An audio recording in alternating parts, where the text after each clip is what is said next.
আসসালামু আলাইকুম গাইস, এই দেখুন কত সুন্দর সুন্দর কাপড় আমাদের বাংলাদেশি ভাইয়েরা অফশোর টাইম পার্ট টাইম হিসাবে জব করায়, যেহেতু সবাই প্রবাসী বাড়িতে আসছে, কিছু না কিছু করতে হয় কাজের ফাঁকে।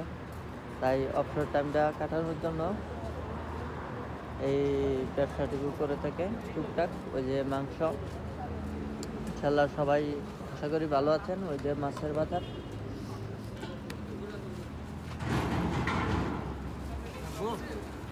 না ভাই দেখছুন কত সুন্দর সুন্দর মাছ,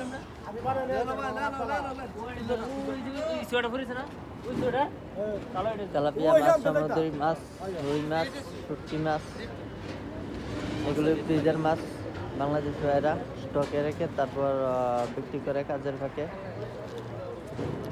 এটা হলো আমাদের প্রবাস, ঠিক আছে। প্রবাস জীবনে কাজের ফাঁকে কোনো কিছু না করতে পারলে সফলতা অর্জন করা যায় না, ব্যর্থ হয়ে থেকে যায়। তাই হোক, ভিডিওটি কেমন হলো সবাই মতামত জানিয়ে যাবেন।